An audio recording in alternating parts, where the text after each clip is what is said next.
Hello, what's up guys? Simon from Peso Smart PH here and welcome sa panibagong episode. Today, discuss natin yung mga dividend paying stocks this April na merong usually ex-date ngayong April. Syempre, shoutout din sa mga podcast listeners.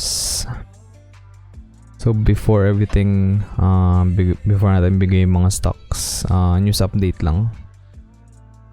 So current close yesterday was at 5570.81 points yung PSEI, so that's a good sign. And ngayon currently trading parang nasa 5.6k na, 11.23 na, so that's good din. Pero syempre hindi pa rin natin alam kung tuloy-tuloy na ba yung pataas or bababa pa rin siya kasi hindi pa tapos yung quarantine. Let's see. And then ito, yun nga, sabi ng government, sabi ni Duterte, inclined sila to extend the Luzon lockdown until April 30. So yan, malaking parang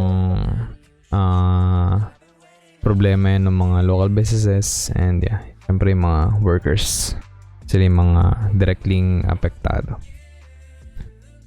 Then yeah, President Rodrigo Duterte on Monday said the national government may extend the ongoing lockdown of Luzon, home to half of the Philippines' 100 million population, until April 30 to curb the spread of the coronavirus. Sabi niya, we're inclined to extend the lockdown to April 30, tingnan natin after that. And then Luzon is supposed to be quarantined until April 12 as health authorities ramped up efforts to contain the outbreak. Yeah, yung IATF on the management of emerging infectious diseases said that the government will consider at least 5 factors in making the decision. In trends in the COVID-19 epidemiological curve, which include among others the doubling time, acceleration or deceleration of new cases, 2. Capacity of the healthcare system, which includes among others the number of availability of quarantine, isolation and treatment facilities, capability of to mount contact tracing, availability of personal protective equipment to frontliners and testing capacity of the country. Then 3. Social factors, 4. Economic factors, and 5. Security factors. Ayun nga, na-quarantine tayo, naka-lockdown tayo, hindi pa rin naman nag-mass testing, so I don't know kung paano nila i-address to. And then sabi ni Secretary Carlo Nograles, di ko po masabi ngayon kung kailan nila i-announce ang decision tungkol sa ECQ, pero makasigurado kayo na sa decision na ito papakinggan po ng IATF at ni Duterte ang lahat ng mga experts bago makarating sa napaka-importanteng decision. Okay. And then ito, parang may mga nagpe-predict na kung ano mangyari sa market. Sabi nila yung PSEI is possibly mag-climb this week, which is yun ang main trend from yesterday until today. So share prices are expected to bounce back to 5,500 to 5,800 levels in the near term according to BDO research. So sabi nila the week's close at 5346.97 highlights the bounce has still some room to try the 5,500 to 5,800 level in the near term. So yeah, sabi nila expect some profit taking as we near said levels. So pagka yun, medyo tumaas na ulit yung market, yung iba nagbebenta na kasi mga trader sila eh. So yung mga nabili nila nung sobrang baba yung market nung nag-dip to 4,000. Hindi naman nag-close sa 4,000, pero yeah, maraming nakabili ng sobrang mumurang stocks din. Pagka tumaas, bebenta na ulit nila. Last week, the market barometer PSE index rose by 1.53% for the second time in 6 weeks to settle at 5346.97. BDO research said investor confidence is slowly returning after government announced concrete measures to help soften the impact of the pandemic and the lockdown. Businesses are proposing a gradual shift to modified quarantine from the current Luzon-wide enhanced quarantine.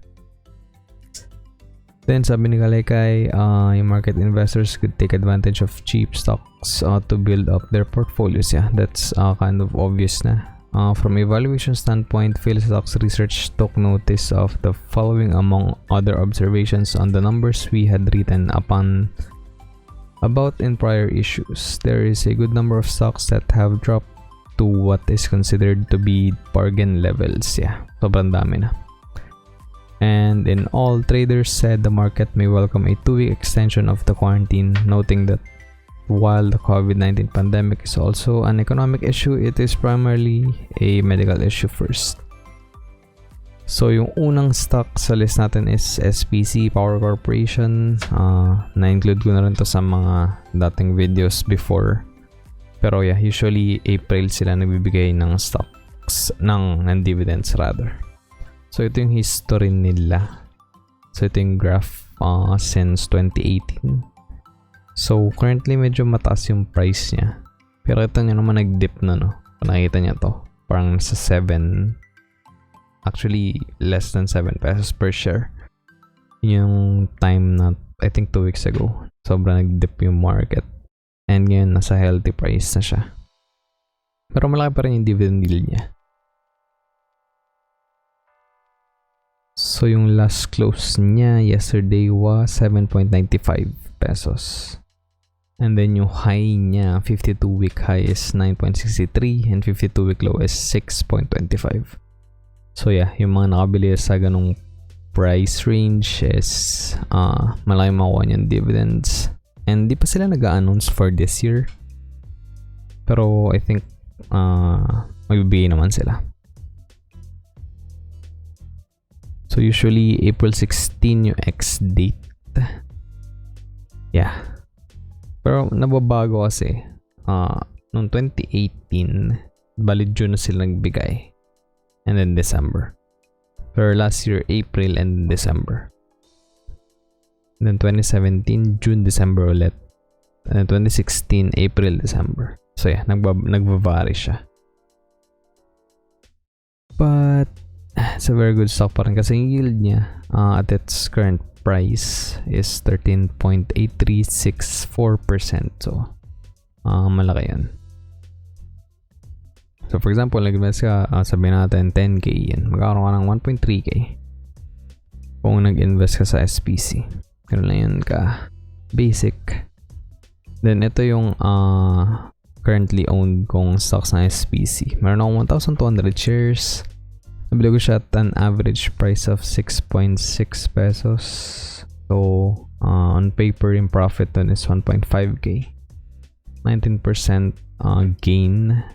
Syempre, bukod pa dun yung mga binibigay nilang dividend sa akin every year. Then, next one is Gma. Gma 7. We're all very familiar with it, I believe.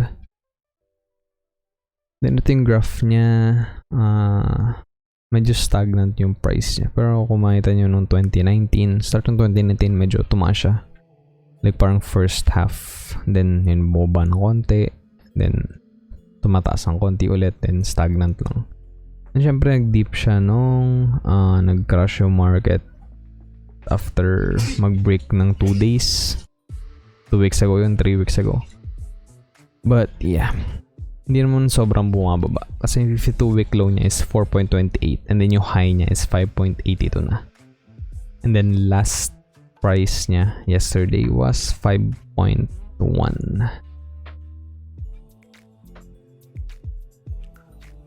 Sa yung dividends niya last year, 0.45 pesos per share yung binigay.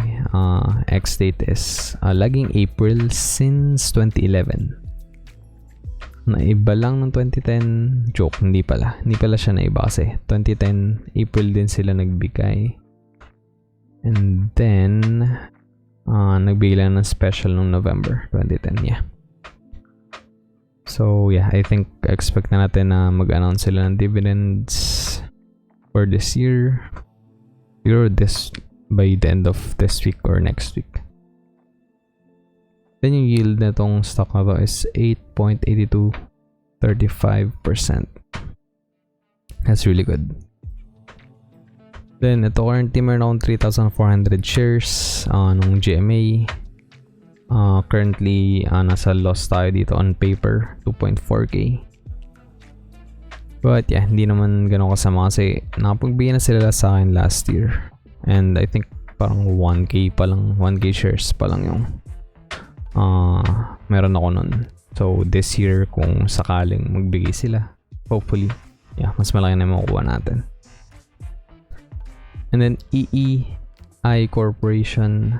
So sa construction to, yeah, sobrang baba ng presyo niya currently.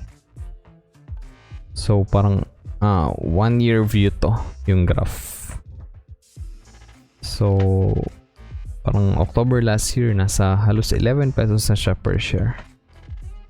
So ngayon 5.17 lang siya. Sobrang undervalued, sobrang underpriced, kalahati lang. Tapos ayun nga, 52-week low natin is at 5 pesos. And then 52-week high is 11.4. Then previous traded price yesterday was 5.17. Ito yung mga dividend yield sila. As you can see, na-announce na yung for this year, 2020. So, para maka-qualify tayo sa dividend payments, dapat nakabili ka na ng stock by April 28 and then April or rather September 28. So tig 20 centavos yan. So bali 40 centavos siya for this year. Just good kasi nag-grow siya. 2019 20 lang, ngayon 40 na. Then 2 payments siya. Ang kaso lang dito, hindi sila nagbigay ng 2018 and 2017. Pero medyo consistent naman sila. 2012, 2013, 2014, 15, 16, then yan, na-skip nga lang yung 17 and 18. But yeah, hindi naman natin kailangan mag-worry kasi na-announce nila to. So, bibigyan nila to for sure. Yung dividend yield niya is at 7.7369%. That's a very healthy yield then. As ito, kakabili ko lang yan. Lately lang. 2,000 shares na yung meron tayo. So, yung average cost ko was 5.2482. So, actually, nakabili ako nung one time, 1,000 shares, 5 pesos per share. And then, yung una kong binili, like, nung medyo nag-crash yung market, nasa 5.45 I think. So, yeah. Kaya umabot tayo sa 5.2 something na average cost. Profit loss on paper, so yeah, loss siya 248 pesos. Maliit lang naman. And yeah, on paper, hindi ko naman ito ibebentang stock na to kahit kailan. So hindi natin marirealize yung loss na yan or kung mag-gain man siya. Which is what we expect on like every stock that we buy. Kasi nagbe-bet naman tayo dun sa sa business. Ito, PSB. I think sobrang undervalued din ito currently. Kasi sobrang steady lang niya dati. Oh. Look at that. 2019. Halos din nagbabago yung price niya. Lagi lang siyang naglalaro from like 58 pesos to 60. So, ganyan lang lagi yung price niya. And then yun, sobrang nag-dip siya. I think nung nakabili ako, yun yung pinakamababa in 1 year. Let's see. Yeah, 34.05 yung 52-week low. 57 yung 52-week high. Previous close was at 42 pesos per share. Hindi, yung Philippine Savings Bank, syempre bangko siya. Yung business niya is nagpapautang sila, di ba? So, wala silang utang basically. Kasi sila may pera eh. And then yan, 2020, nagbigay sila ng 0.75 nung January per share. And then stock, 11.42% na stock. So, for example, meron kang 100 shares. Bibigyan ka nila ng additional 11. So, ganoon nag-work yan. Tapos, usually, times 4 nila binibigay yung 0.75. So, that's 3 pesos per year. So, let's see, very healthy yield then at 7.1428%. So, ito, meron 200 shares. And din nga, 34.6172 yung average cost. And yung last traded was 42. So, medyo nag-gain tayo dun. And di naman yung habol natin, di naman capital gain. Dividend yung habol natin sa stock na to. And then last one is CDC, Cityland Development Corporation. Yeah, ito undervalued din. Hindi naman sobra kasi medyo naglalaro lang siya sa 1 peso point something. Then ngayon, nasa 0.71 centavos na lang siya. 0.71 pesos. So 52-week high is 1.05 and then 52-week low was 0.65. And yeah, hindi siya nalalayo din sa previous traded price, 0.71. Tinan nyo yung mga bid, 0.60 and 0.55. Sobrang binabarat nila. I don't think mo feel yan. Pero yeah, we'll see. As in, yung dividends na binigay nila last year was 6.5 on stocks, and nagkaroon ulit ng 5%. Then nagbigay din sila ng cash, so which is good. So hopefully ganun din yung gawin nila this year. Pero yeah, makita natin kung ano yung further developments nung quarantine, nung lockdown. Then yung yield niya is at 6.33%. Ito yung may pinakamababang yield sa list na to. Pero yeah, it's kind of good pa rin kasi above 5% naman.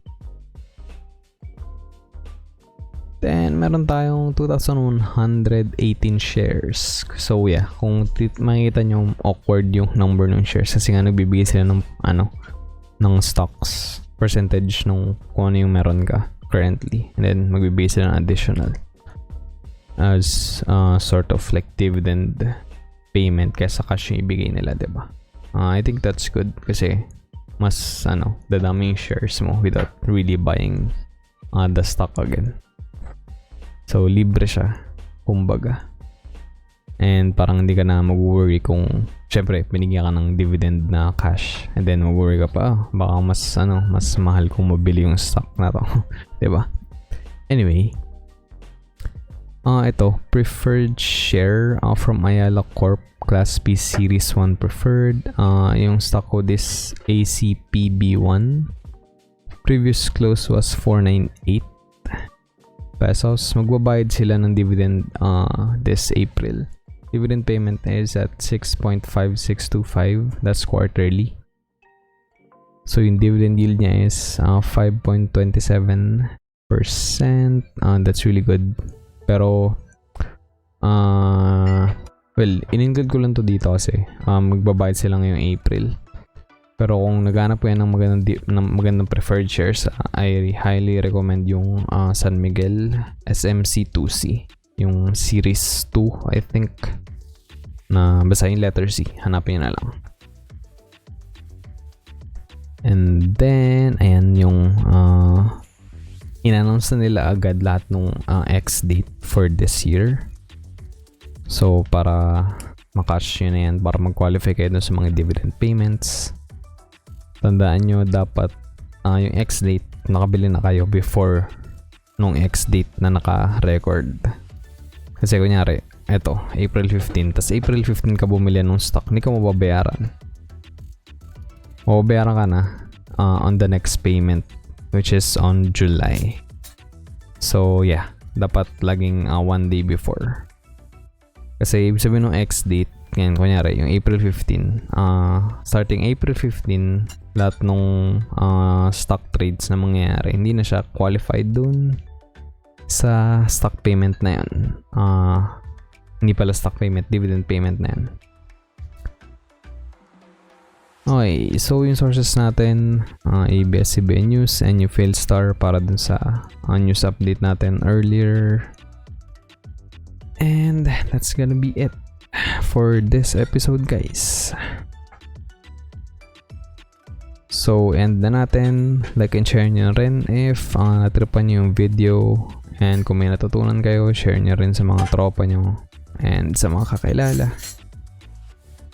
And remember, every Tuesday and Thursday tayo nag-upload ng bagong episode, so subscribe na kayo and ring the notification bell. Tapos, before tayo mag-end, share ko sa inyo tong quote from Gary Vaynerchuk. Sabi niya, when you blame yourself, you're going to always be happy because you don't feel like somebody else controls you. Yeah, I agree with that. And then malapit na tayo mag 100 subscribers, so pag na-reach natin yun, mag-giveaway tayo. So yeah, subscribe na kayo guys. And again, thanks for watching and listening. Always remember, be Peso smart.